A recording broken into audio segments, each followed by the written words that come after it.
Assalamu alaikum yani Tato Gobro. Subject math paran topic chapter duyam shapes and angles. Yani shakl be angle kya banan kitkan banan shu shape. What ucho is here kya shu a shape is formed from an object. Dapa ak shape banan kim setan aki object set ak cheese setan. Chana kwanti cheese tolo is filmasan. Or it is external boundary या you जन तथ चीजस आसे निबरिम boundary निबरिम यानी हिस्से तम सतन हेकान बनित फिल्मसन नमो यह कलम यम शक्ल यथ हिसाबस मज नमो यह किताब यम शक्ल यथ हिसाबस मज यपर यपर वगैरह यपर यपर यह फैलित तो यह गई अमिच बाउंड्री ठीक इथे कन करो कम outline is external surface in general. Using outline nebrim side external nebrim shape or surface a shape means appearance of something. मतलब एक चीज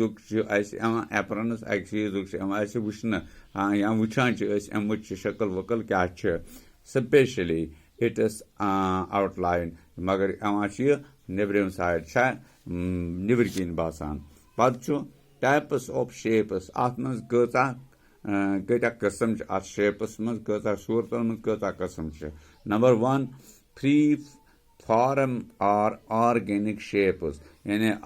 गए अत फ्री फॉर्म युस जन ऑर्गेनिक शेप्स या ऑर्गेनिक शेप नंबर अत free form or organic shapes are irregular. Yim क्या आसान irregular मिशन ही आसान कि are uneven shapes या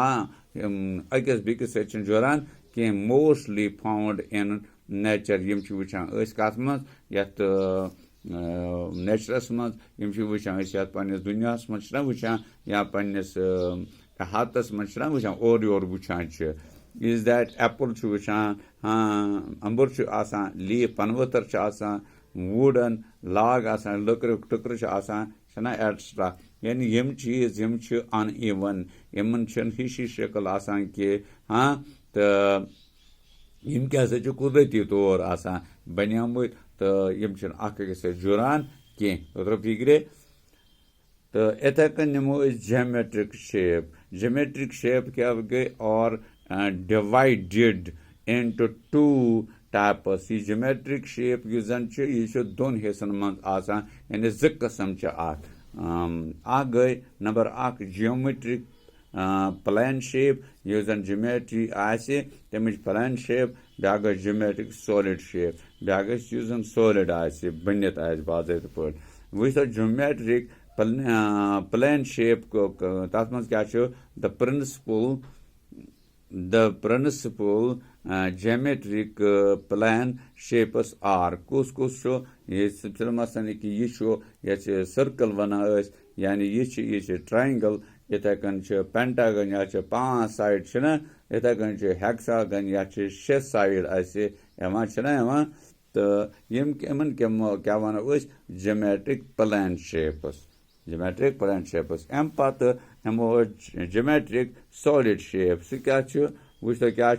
the principle of solid shapes are यानी तुम कितकन वुन यह सिलेंडर इथे बना यानी यस जन मुट गैस मुट तो सह इथे कन तो तथ वो सिलेंडर इथे कन ब्या कून क्या कून यह तुम वुचमुत वारियान जान कूनस मज यह शक्ल तो इथे कन ब्या क्यूबाइड यानी यथ हिसाबस मज यानी संदूक वगैरह तो यह तथ वन क्यूबाइड तो इथे कन ब्या हेमस्फीयर ब्या शक्ल हेकान इतकन तो अत वन हेमस्फीयर शक्ल थो याद तो यम क्या shapes of the shapes and angles यानी यथ मज वुच तो यथ मज एंगल बना कहें यथ मज एंगल इतकन बना यथ मज ये कस एंगल ये 5 बना यथ मन बनान 6 एंगल तो फिक्र इथे कन यत वुच तो मुख्तलिफ हिसाब यत एंगल बनान यथ मत बनान एंगल प्रथ कुन साइडस मज हाँ तो फिक्र तो यम शक्ल गसन इथे कन थवन याद कत क्या कत शक्ल क्या वनान तो कुस शक्ल कम आय कथ कन यह प्लान शेप किन यह जियोमेट्रिक शेप किन यह सॉलिड शेप थोड़ा याद तो यम गसन इथे कन लेखन पे कापी पे ताकि पगह मा यह जरूरत यम सात एग्जाम एग्जामस मज पेनो यम सवालन हंद जवाब तो लेखन हाँ तो आज गो यूत इंशाअल्लाह रहमान आइंद वो अम ब्रो कुन क्या सह थो सही बशर्ते कि जिंदगी इजाजत खुदा हाफिज।